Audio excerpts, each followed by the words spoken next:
Hi കൂട്ടുകാരെ, കുഞ്ഞുമോൾ ബോക്സിൻ്റെ പുതിയൊരു വീഡിയോയിലേക്ക് എല്ലാവർക്കും സ്വാഗതം.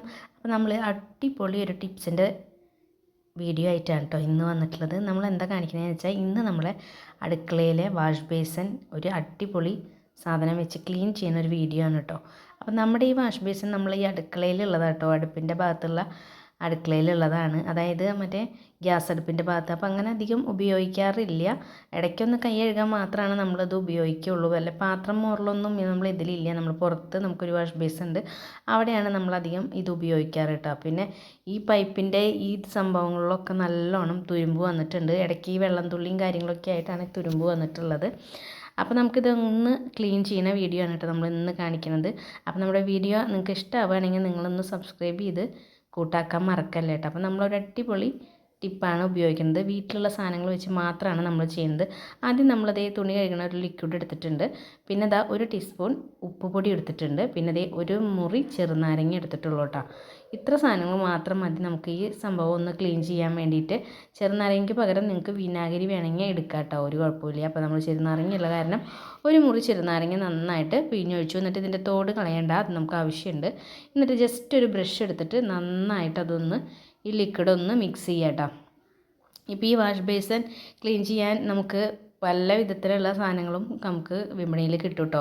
നമുക്ക് ഈ വീട്ടിലുള്ള സാധനങ്ങൾ വെച്ചിട്ട് ഈ തുരുമ്പ് പിടിച്ച കറികളും അതൊക്കെ നമുക്കൊന്ന് പെട്ടെന്ന് തന്നെ മാറ്റിയെടുക്കാൻ പറ്റും കേട്ടോ. പിന്നെ നമുക്കിതിൽ ഈ കുഴൽക്കിണറിലെ വെള്ളം നമ്മുടെ ടാങ്കിൽ ഇടയ്ക്ക് വരുമ്പോൾ നമുക്കിതിൽ പെട്ടെന്ന് തുരുമ്പ് വരും കേട്ടോ. പിന്നെ അങ്ങനെ ഞാൻ പറഞ്ഞില്ലേ, അധികം ഉപയോഗിക്കാത്ത പൈപ്പാണ് കേട്ടോ അത്. പിന്നെ വെള്ളം ഇടയ്ക്ക് ഇരുന്നിട്ടും തുരുമ്പ് ഇങ്ങനെ പിടിച്ചിട്ട് ഇരിക്കുന്നുണ്ട്. അപ്പോൾ അതേ ബ്രഷ് വെച്ചിട്ട് ഞാൻ ഈ പൈപ്പിൻ്റെ ഭാഗം ഒന്ന് നന്നായിട്ട് ക്ലീൻ ചെയ്ത് കഴിഞ്ഞാൽ നിങ്ങൾ ഞെട്ടിപ്പോവും കേട്ടോ. സംഭവം നല്ലോണം നന്നായി തിളങ്ങി കിട്ടും കേട്ടോ. പിന്നെ അധികം കുറേ കംപ്ലൈൻറ്റുകളുള്ള പൈപ്പാട്ടോ. കാരണം എന്താ വെച്ചിട്ടുണ്ടെങ്കിൽ കുറേ പണികൾ ഞാൻ ഇതും എടുത്തിട്ടുണ്ട്, ഊരിലും ഇതൊക്കെ ആയിട്ട്. അപ്പോൾ എന്താ പറയുക, ഇത് മാറ്റുകയാണെങ്കിൽ മൊത്തം സെറ്റായിട്ട് മാറ്റണം. അപ്പോൾ ഇത് കൊണ്ട് ഒരു സ്റ്റാപ്പൊക്കെ ഒട്ടിച്ച് വെച്ചേക്കണം. അത് ഊരിക്കഴിഞ്ഞാൽ അതിൻ്റെ ഒരു ക്യാപ്പ് അങ്ങോട്ട് ഊരി പോരും. പിന്നെ ആ സെറ്റ് മൊത്തം മാറ്റേണ്ട കാരണം ഞാൻ അത് ഇങ്ങനെ അഡ്ജസ്റ്റ്മെൻറ്റിലാണ് ഇരിക്കുന്നത്. കാരണം പിന്നെ ഇവിടെ ഉപയോഗിക്കണമില്ല കേട്ടോ. ഇടയ്ക്കൊക്കെ ജസ്റ്റ് രാത്രി ഒന്ന് കൈ കഴുകാൻ വേണ്ടി മാത്രം തുറക്കുകയുള്ളൂ. വേറെ പാത്രം മുകളിലൊന്നും നമ്മളിവിടെ ഇല്ല. പിന്നെ അത് നന്നായിട്ട് ബ്രഷ് കൊണ്ട് ഉരച്ചതിന് ശേഷം നമ്മളൊരു സ്റ്റീലിൻ്റെ സ്ക്രബ് എടുത്തിട്ട് അതുകൊണ്ടും ഒന്ന് ഉരച്ച് എല്ലായിടത്തും പൈപ്പിൻ്റെ ഭാഗത്തും നമ്മൾ വാഷ് ബേസിലും എല്ലാ ഭാഗത്തും അതുകൊണ്ട് തന്നെ ഒന്ന് നന്നായിട്ട് ഉരയ്ക്കുക കേട്ടോ. പിന്നെ ബ്രഷ് നിങ്ങൾക്ക് ഈ പൈപ്പിൻ്റെ സൈഡിലും കാര്യങ്ങളൊക്കെ ഈ സ്ക്രബ് ഇട്ടിട്ട് ഉരയ്ക്കാൻ പറ്റില്ലല്ലോ, ആ ഭാഗങ്ങളിലൊക്കെ നിങ്ങൾക്ക് ബ്രഷ് ഇട്ടിട്ട് നന്നായി ഉരയ്ക്കാം. പിന്നെ അതാ ഞാൻ പറഞ്ഞില്ലേ ചെറുനാരങ്ങയുടെ തൊലി കളയണ്ടാന്ന്. അപ്പോൾ ഇതൊക്കെ ഉരച്ചതിന് ശേഷം ചെറുനാരങ്ങയുടെ തൊലി ഇട്ടിട്ട് നന്നായി ഉരയ്ക്കട്ടെ. പിന്നെ ഉപ്പ് ഉപയോഗിക്കുമ്പോൾ എല്ലാവരും പറയാറുണ്ട് തുരുമ്പ് വരും എന്ന് പറയാറുണ്ട് കേട്ടോ അങ്ങനത്തെ ലിക്വിഡുകൾ.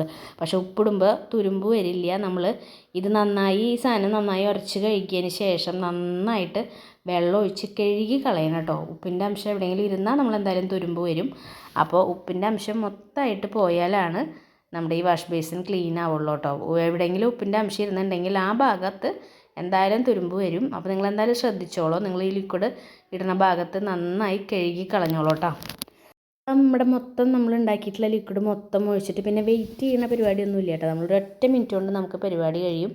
ഒന്ന് ജസ്റ്റ് ഒന്ന് ഉരച്ച് എല്ലാ ഭാഗത്തും ഉരച്ച് നമുക്കൊന്ന് നന്നായിട്ട്, പിന്നെ നമുക്ക് ഈ സാധനം ചുമരുമയും ആക്കാം കേട്ടോ. ഈ ലിക്വിഡ് ചുമരുമയും ഞാൻ നന്നായിട്ടൊന്ന് ഉരച്ച് കൊടുക്കുന്നുണ്ട്. അപ്പോൾ ഈ ലിക്വിഡ് തന്നെ മതി നമുക്ക് ചുമരുരയ്ക്കാൻ. ഈ ഭാഗത്ത് നമ്മളിടയ്ക്ക് എന്തായാലും വെള്ളം തുള്ളികളൊക്കെ ഇടയ്ക്ക് വരും. അപ്പോൾ ആ ചുമരും നന്നായിട്ട് ക്ലീൻ ആവും കേട്ടോ. നന്നായിട്ട് എല്ലാ ഭാഗത്തേക്കും വെള്ളം ഒഴിച്ചിട്ട് ഈ ലിക്വിഡ് ഒഴിച്ച സ്ഥലങ്ങളിലൊക്കെ നന്നായി തന്നെ കഴുകി ഈ ലിക്വിഡിൻ്റെ അംശം മൊത്തം കളയണം കേട്ടോ. അപ്പോൾ ഞാൻ ദേ മൊത്തം ഒഴിവാക്കി ഇതിൽ അടിയിലൊക്കെ ഒഴിച്ച് എല്ലാ ഭാഗത്തും കഴുകാൻ വേണ്ടിയിട്ട് ഇതാ അടിപൊളിയായിട്ട് നന്നായി തിളങ്ങിയിട്ട്. ഇപ്പോൾ ആദ്യം കണ്ട പൈപ്പും ഇപ്പോൾ കണ്ട പൈപ്പും നിങ്ങളൊന്ന് നോക്കി നല്ലോണം മാറ്റം വന്നിട്ടുണ്ട്. നന്നായി വെട്ടി തിളങ്ങുന്നുണ്ട് കേട്ടോ. അപ്പം ഞാൻ പറഞ്ഞ പോലെ നമ്മൾ ഇതുപോലെ കുഴൽക്കിണറിലെ വെള്ളമൊക്കെ ആകുമ്പോൾ തന്നെ ഈ തുരുമ്പ് പിരിക്കാൻ ഭയങ്കര സാധ്യതയുണ്ട് കേട്ടോ. കാരണം ഒരു ഇരുമ്പിൻ്റെ അംശം വരുന്നതല്ലേ. അപ്പോൾ ഇടയ്ക്കൊക്കെ നമുക്ക് ജലനിധിയുടെ വെള്ളമുള്ള അപ്പോൾ നമുക്ക് ടാങ്കിൽ കുഴൽക്കിണറിലെ വെള്ളം വരും.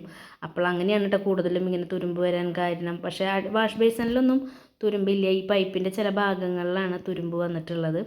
അപ്പോൾ അത് നല്ലോണം അടിപൊളിയായിട്ട് ക്ലീൻ ചെയ്തിട്ടുണ്ട്. അപ്പോൾ നിങ്ങളിതുപോലെ ഒന്ന് ട്രൈ ചെയ്ത് നോക്കൂ കേട്ടോ. നമ്മൾ ഈ പുറത്തുനിന്നൊന്നും മേടിക്കുന്ന സാധനങ്ങൾ ഇല്ലാണ്ട് നമ്മുടെ വീട്ടിലെ സാധനങ്ങൾ വെച്ചിട്ട് നമുക്ക് ക്ലീൻ ചെയ്യാമല്ലോ. പിന്നെ എപ്പോഴും നിങ്ങൾ വാഷ് ബേസിൻ്റെ ഭാഗങ്ങൾ ഈ കിച്ചൻ്റെ വാഷ് ബേസിനിൽ നിങ്ങൾ തുപ്പുകയോ അങ്ങനെയൊന്നും ചെയ്യരുത് കേട്ടോ.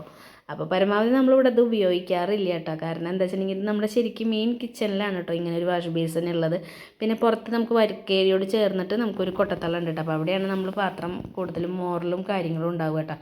ഇവിടെ അത്യാവശ്യം ജസ്റ്റ് ഒന്ന് കൈ കഴുകുക അങ്ങനെ മാത്രം. അത് കാരണം പിന്നെ അധികം അഴുക്ക് ഇതിൽ അങ്ങനെ വരാറില്ല കേട്ടോ. അങ്ങനെ ഇടയ്ക്ക് ഇങ്ങനെ വെള്ളത്തിൻ്റെ ഇത് കെട്ടിക്കിടക്കുമ്പോൾ ഇങ്ങനെ ഈ വാഷ് ബേസിനിൽ ഞാൻ മുന്നേ കാണിച്ചില്ലേ ഒരു പുള്ളി കുത്തോളും, അത് ഈ വെള്ളത്തിൻ്റെ ഇതാണ് കേട്ടോ കാണാറ്. അല്ലാണ്ട് അഴുക്ക് പിടിക്കുക എണ്ണും മെഴുക്കൊന്നും അങ്ങനെ അധികം വരാറില്ല.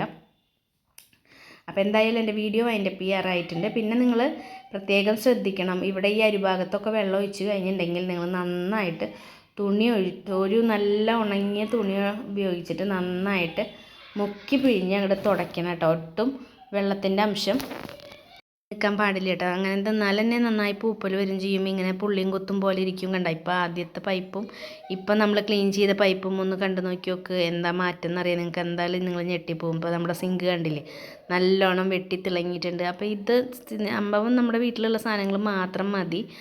അപ്പോൾ നിങ്ങൾ എന്തായാലും ഇതൊന്ന് ട്രൈ ചെയ്ത് നോക്കുക. അപ്പോൾ എൻ്റെ വീഡിയോ വൈൻഡപ്പ് ചെയ്യാറായിട്ടുണ്ട്. വീഡിയോ നിങ്ങൾക്ക് ഇഷ്ടമായെങ്കിൽ നിങ്ങൾ ലൈക്ക് ചെയ്യാനും സബ്സ്ക്രൈബ് ചെയ്യാനും ഷെയർ ചെയ്യാനും കമൻറ്റ് ചെയ്യാനും മറക്കല്ലേ. അപ്പോൾ അടുത്തൊരു ദിവസം പുതിയൊരു വീഡിയോ ആയിട്ട് വരാം. അതുവരേക്കും എൻ്റെ എല്ലാ കൂട്ടുകാർക്കും ടാറ്റ ബൈ ബൈ.